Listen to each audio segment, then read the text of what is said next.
Agora a gente vai entrar no assunto de princípios, né? Os princípios que regem a administração pública. Abre aí o teu material na página 92, tu vai ver que está escrito uma tabelinha com a distinção de direito privado e direito público, que foi o que eu trouxe ali no começo, né, na primeira explanação de direito administrativo. E ali ele fala que direito privado a gente tem igualdade aos direitos individuais e a gente tem uma relação horizontal, né, particular com particular.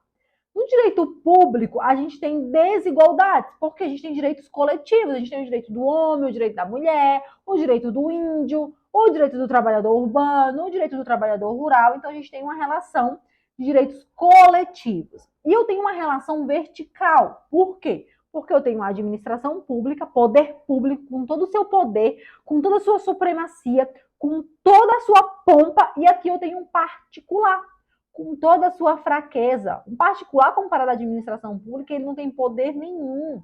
Então, eu tenho uma relação vertical. A administração pública soberana em cima e o particular embaixo. Diferente do direito privado, que eu tenho uma relação horizontal, particulares na mesma linha de relacionamento, tá? E aí, o Rafael trouxe que existem dois princípios basilares que regem todo o direito administrativo. Vocês também podem ouvir falar em questões desses princípios, tratando eles como a pedra de toque do direito administrativo, a pedra preciosa. É desses princípios que eu vou trabalhar e vou deslumbrar todo o direito administrativo. O primeiro princípio seria a supremacia do interesse público. O poder público ele é supremo, ele tem poder. Ele pode fazer, ele vai agir. Então, eu tenho o direito administrativo aqui como um poder supremo. A administração pública é quem organiza, a administração pública é quem tem competência para fazer. E eu tenho outro princípio, que é a indisponibilidade do interesse público, que aqui entra o dever. É o que a administração pública ela tem que fazer pautado em sua finalidade, interesse público. O bem maior é o interesse público. Não é bom para mim administrador, não é o que é o melhor para mim presidente, não é o que é o melhor para mim prefeito, não é o que é melhor para mim vereador, é o que é melhor para mim, para a sociedade, é o melhor para o interesse público, tá bom? Aqui a gente tem os dois princípios, que são os princípios implícitos, supremacia do interesse público e a indisponibilidade do interesse público, são princípios implícitos, eles não estão, vocês vão ler isso aqui de cabo a rabo, vocês vão para trás, vão para frente, e vocês não vão ver esses princípios aqui, tá? Nós temos os princípios expressos, que tá aqui no artigo 37, que é o LIMPE, legalidade, impessoalidade, moralidade, publicidade e eficiência. Vamos tratar deles, são princípios expressos, mas a indisponibilidade do interesse público e a supremacia do interesse público são princípios implícitos, não está expresso na Constituição, tá bom? Avançando aí no teu material, a gente veio que tem nós temos dois sistemas de direito administrativo. O sistema inglês e o sistema francês. De antemão, já aviso que o que é utilizado no Brasil é o sistema inglês. Vamos ver a diferença e eu vou explicar o porquê. O sistema inglês é o sistema do não contencioso. Ele não faz coisa julgada. Significa o quê? Que no Brasil somente o judiciário pode julgar e determinar coisa julgada, transitou em julgado, somente o judiciário. Por exemplo, eu tenho que resolver um problema no INSS. O INSS não vai bater o martelo e vai falar negada a aposentadoria. Pronto, não vai aposentar, acabou. E eu não tenho mais para onde recorrer. Eu posso recorrer no judiciário. Então, no Brasil, o sistema inglês é esse. Diferente do sistema francês, que o sistema francês é o sistema contencioso. Ele faz a coisa julgada, tá? Ou seja, outras áreas do direito, elas têm poder de julgar definitivamente. Se o Brasil adotar o sistema francês, na hora que o INSS falou negar a aposentadoria, não vai aposentar, não poderia recorrer mais, nunca mais. Não poderia ir para o judiciário recorrer. E hoje, no Brasil, a gente pode ir lá no judiciário recorrer, tá? Só, gente, que nós temos exceções, tá? No sistema inglês, tem exceções que a gente pode, que vai ser feita a coisa julgada, tá? O PAD, ele não pode e ainda tem que recepcionar a decisão judicial nos casos de absolvição judicial. Por exemplo, no caso da inexistência do fato ou na negação de autoria. Foi uma observação que o Rafael colocou aí, tá? Então, o PAD não pode. Ele ainda tem que esperar a decisão judicial. Nós temos algumas exceções que, no Brasil, vai ser coisa julgada, por exemplo, justiça desportiva, tá? Justiça desportiva julgou, tá definido, tá bom? Essa é uma das exceções. Mas a regra geral é o que é o sistema inglês e que a gente pode sim bater na porta. Ê, judiciário, me negar aqui um direito, tá? Os 4 entes administrativos, que são os 4 entes políticos que eu falei para vocês, União, Estado, Distrito Federal e municípios, é diferente de entidade administrativa. As entidades administrativas, elas estão dentro da administração pública indireta, da administração pública que ela é descentralizada, lembra? Autarquia, empresa pública, fundação pública e sociedade, economia mista. Então, muito importante essa diferença, você lembrar que ente administrativo, União, Estado, Distrito Federal e município é diferente de entidade. Pai de santo. Entidade. Administrativa. Ente é diferente de entidade. Quem são os entes? União, Estado, Distrito Federal e municípios. Quem são as entidades? Quem são as assombrações? Autarquia, empresa pública, fundação pública e sociedade, economia mista, tá? A administração direta, ela não tem superioridade hierárquica sobre a administração pública indireta. Não é porque ela descentralizou que ela tem autoridade hierárquica, mas ela tem o dever de fazer um controle. Esse controle para saber, né? Vá que esse povo, essas entidades estão aprontando. Então a administração pública tem que ficar de olho. Como? Não existe hierarquia, mas existe um controle também chamado de controle finalístico ou controle ministerial. De vez em quando, vamos dar uma olhadinha aqui no procedimento, vamos ver como é que essas entidades estão se comportando, tá bom? A gente viu que a administração pública ela vai se dividir em 2 aspectos, né? Que é o aspecto material e o aspecto formal.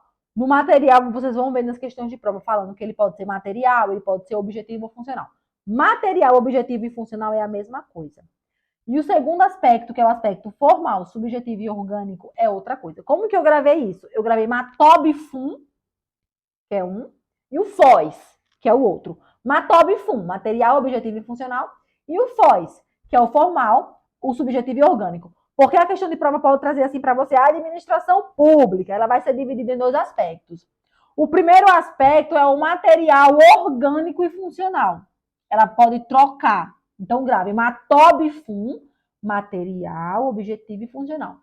FOS, formal, subjetivo e orgânico. Tá bom?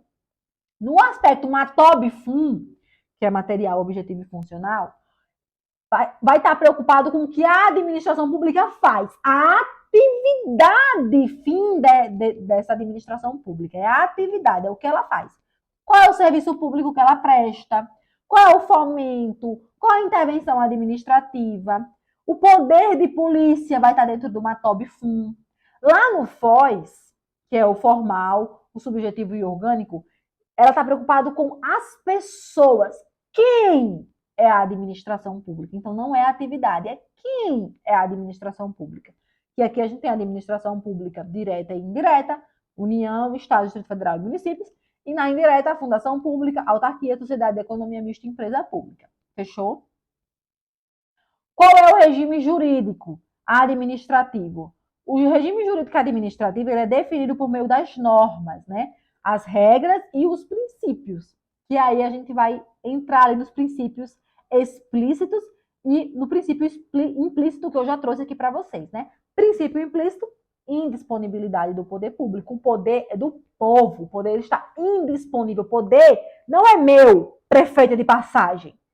Ai, meu Deus, o poder é meu, eu vou colocar uma estátua minha bem linda na entrada de passagem, porque eu sou a melhor prefeita de todos os tempos. Não, o poder público ele é indisponível.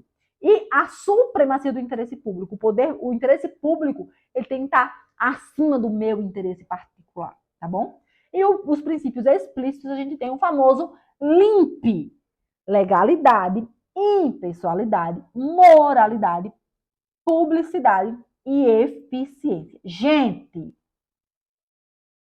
no teu material tá só o LIMP e escrito o significado deles. Vamos aprofundar um pouquinho aqui, tá bom? Lá em legalidade, essa legalidade não é a legalidade do particular. O particular, ele pode fazer tudo, desde que a lei não lhe proíba. A administração pública, ela não pode fazer tudo. A administração pública só pode fazer o que a lei determinar. Então, o princípio da legalidade, a própria lei limita o poder público, porque eu só posso fazer o que a lei manda que eu faça, tá? Existe, sim, a discricionariedade dentro da administração pública, mas até a discricionariedade que é dentro da administração pública tem limitações legais. Não é a Deus dará. Então, a própria discricionariedade, fazer ou não fazer, qual o limite, até quando? O mínimo que eu posso fazer é esse, o máximo que eu posso fazer é aquele. Por exemplo, tem uma via, vou passar uma via aqui, o limite de velocidade mínimo é 20 quilômetros por hora e o limite de velocidade máxima é 80. O administrador vai ter que decidir entre 20 e 80 qual a melhor velocidade para aquela via. Eu acho que 50. Então, até a discricionariedade existem limitações legais, tá bom? Em relação à impessoalidade, a impessoalidade é agir sem preferências. Eu tenho que agir de forma impessoal. O artigo 37, parágrafo 1º aí da tua Constituição vai falar sobre a impessoalidade. Em relação à publicidade dos atos, programas, obras, serviços e campanhas, ela deverá ter caráter educativo, informativo ou de orientação sexual. Ela não pode constar nome do partido político. Partido político do PPD, dos pobres lascados e fudidos lá, do PLD. Não pode ter o nome do meu partido político. A minha campanha, a cor é branco com rosa. Eu vou encher a escola de branco com rosa. Estão ouvindo os partidos políticos aí, os prefeitos da cidade? Cor do partido político, vou pintar a escola todinha de rosa com branco, que é a cor do meu partido político. Não pode. Sem pessoal. Não posso ter uma promoção pessoal, promoção de caráter pessoal. Tem cidade, minha gente, que a cidade inteira é a cor do partido político. Tu olha para a cor da escola é a cor do partido político. Tu olha para a pracinha é a cor do partido político. Tu olha para a igreja é a cor do partido político. Tu olha para o asfalto que o prefeito mandou botar no chão da cidade, o asfalto é da cor do partido político? Não pode. Eu tenho que ter impessoalidade nos meus atos. Tá bom? Pegaram a indireta? A impessoalidade, gente, ela tem que ter um fim legal. E qual é o fim legal? É atingir o interesse público. Eu não posso passar um asfalto naquela via porque eu quero que o asfalto chegue até a minha fazenda. Eu tenho que fazer um asfalto para garantir o interesse público daquela região. Eu não tenho que ter favoritismo. Eu tenho que ter uma igualdade de tratamento. Como que a gente tem uma igualdade de tratamento? O concurso público. Eu vou abrir um concurso público para aquela região, não é porque eu quero que Joãozinho, Mariazinha e Pedro e Paula passe. É para que eu tenha uma igualdade, onde quem estudou, quem se dedicou, passe. Não porque eu quero empregar Joãozinho. Vai entrar o melhor, o mais capacitado. Então, a gente tem aqui dentro da impessoalidade.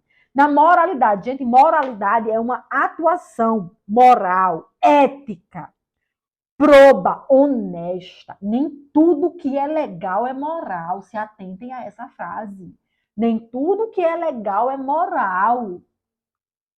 E é uma moral que eu tô falando aqui, não é a moral do que é certo, do que é errado da Bíblia, os 10 mandamentos, não matarás, não cobiçarás a mulher do próximo. Eu tô falando da moralidade administrativa, que é diferente da moralidade comum. A própria moralidade administrativa tem previsão legal nos códigos de ética? Sim, temos códigos de ética que regem os serviços públicos. Então, eu tenho uma moral administrativa, uma moral pautada na lei. Não é a moral do que eu acho que é certo e que é errado. Porque a moral do que eu acho que é certo e que é errado, eu acho certo e errado uma coisa. Na cultura que eu fui criada, você pode achar que é certo e que é errado outra coisa. Na cultura que você foi inserido, certo? Publicidade Transparência. Por que eu tenho que ter publicidade dos atos? Para que eu tenha transparência desses atos que estão sendo executados pela administração pública. Mas cuidado, não é todo ato que vai ser público não, viu? Temos também a previsão de atos sigilosos. A própria lei traz a regra, que é a publicidade dos atos, mas eu tenho as exceções, tá, gente? Quando que essas informações serão sigilosas? Quando ela for imprescindível para a segurança do Estado e da sociedade. E quando diz respeito à privacidade e à intimidade da pessoa, tá?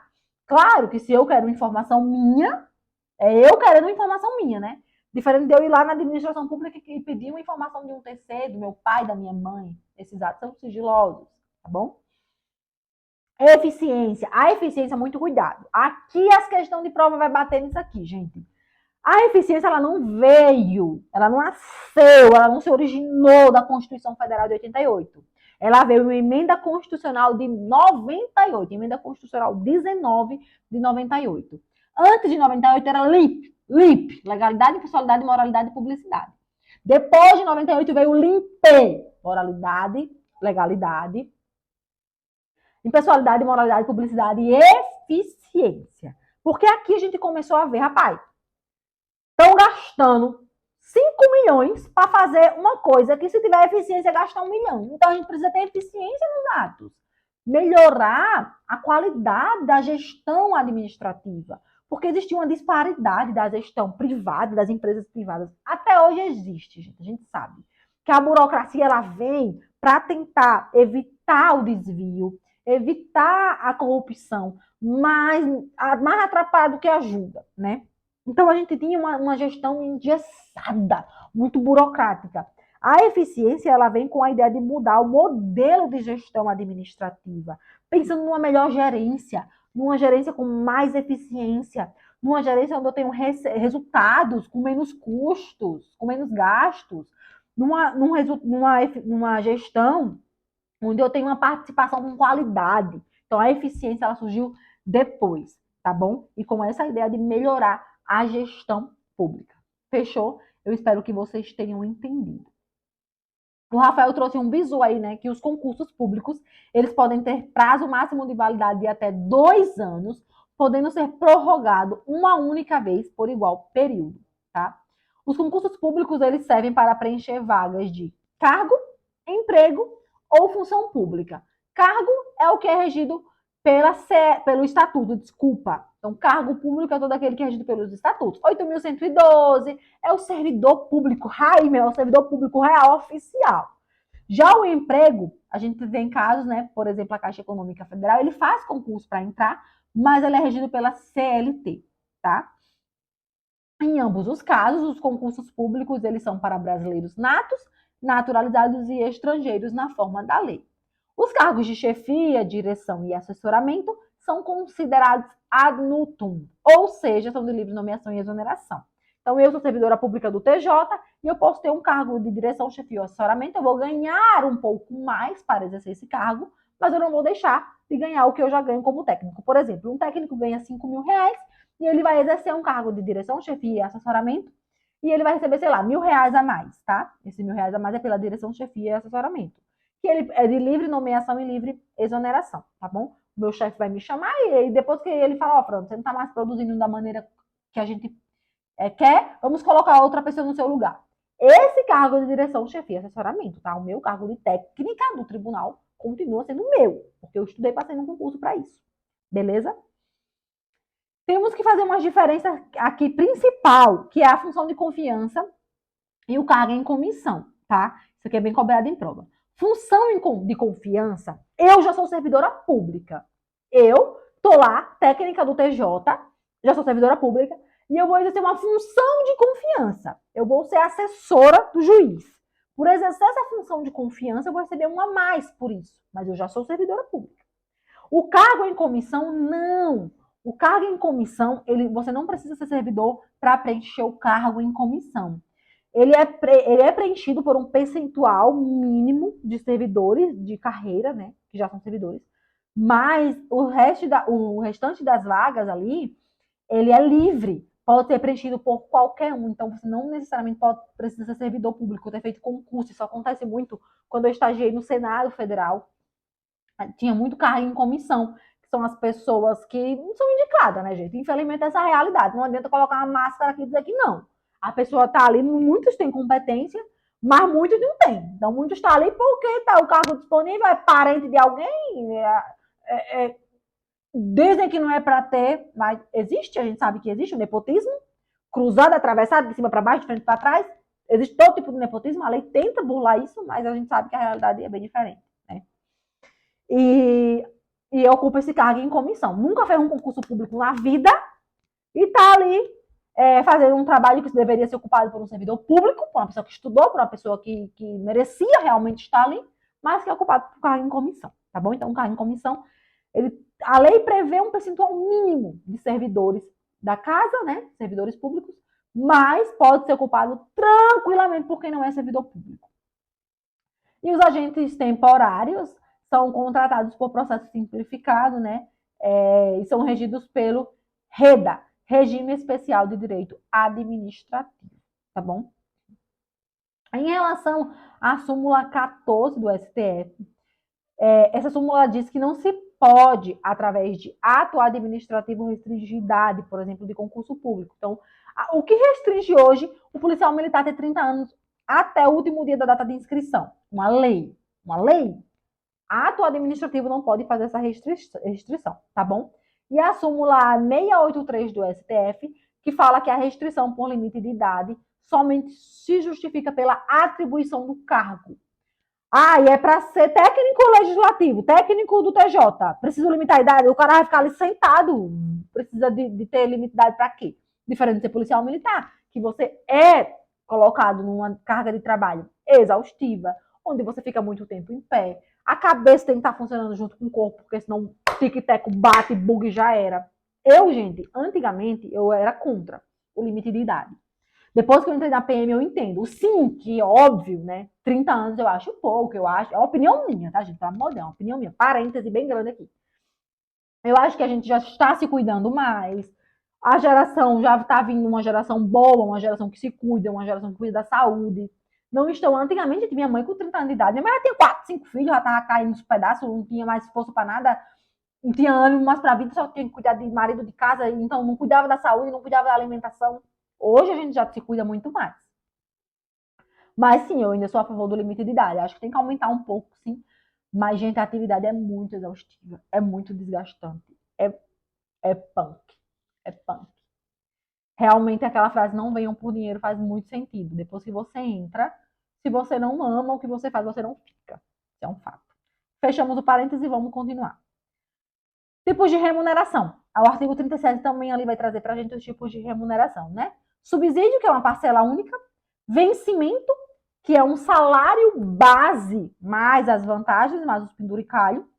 O salário, que geralmente é pago para empregados públicos, né? CLT, pessoal lá da Caixa Econômica Federal, recebe salário. O servidor público da Lei 8.112, ele geralmente recebe o vencimento, que é o salário base mais as vantagens. E os proventos dos aposentados, tá? Isso é o que traz a Constituição. A gente, nós policiais militares, você também, que será policial militar, você vai receber o soldo, tá? Não entra aqui. Entra na nossa lei separado lá, né? Teto remuneratório. Em relação ao teto remuneratório da União, não pode exceder ao dos ministros do STF. E dos DF, do Estado e dos municípios, eles vão seguir a regra especial conforme cada poder. Se for do executivo, a remuneração não pode ser maior do que a dos prefeitos e governadores. Se for do legislativo, dos deputados estaduais e distritais. E se for do judiciário, é dos desembargadores de justiça. Que é muito raro cair na tua prova, pode dar uma lida rápida nisso aqui, tá bom? Em relação à empresa pública e sociedade de economia mista, não se aplica essas regras, eles não têm teto, eles recebem ad eternum, eles recebem assim, ó, o que quiser pagar, não tem teto. Desde que não recebam dinheiro do Estado, né? Nos casos de acumulação de cargos, cada teto remuneratório será analisado individualmente. Dessa forma, a soma das remunerações elas podem ultrapassar o teto. Tipo, a gente pode ter 2 cargos de médico, né? o cargo de médico ele vai ser analisado de forma individual, tá? A soma pode ultrapassar o teto. O que não pode é o individual ultrapassar o teto, mas a soma pode ultrapassar o teto. Sabe-se que, em regra, é proibida a acumulação de cargos públicos. Porém, existem 3 exceções, que é 2 cargos de professor, 2 cargos da área da saúde e um cargo de técnico científico e um cargo de professor. Esses aqui a gente pode acumular. Então, eu posso ter 2 cargos na área da saúde, né? Eu posso ser médico do hospital regional e eu posso ser médico de uma UPA, por exemplo. Fiz concurso para os 2 e passei. Posso. Eu posso ter 2 cargos na área da saúde, não necessariamente médico, mas eu posso ser dentista, eu posso ser técnico em enfermagem, e eu posso ter um cargo de técnico científico e um cargo de professor também, tá bom? O cargo técnico é de nível médio ou técnico e o cargo científico é de nível superior. Exemplo, Rafael, eu trouxe para vocês o de nutricionista, tá bom? Em relação à estabilidade, a perda do cargo público e os direitos assegurados aos trabalhadores da iniciativa privada eu vou fazer no próximo bloco, porque senão esse bloco vai ficar muito grande, tá? Não sai daí, a gente já volta.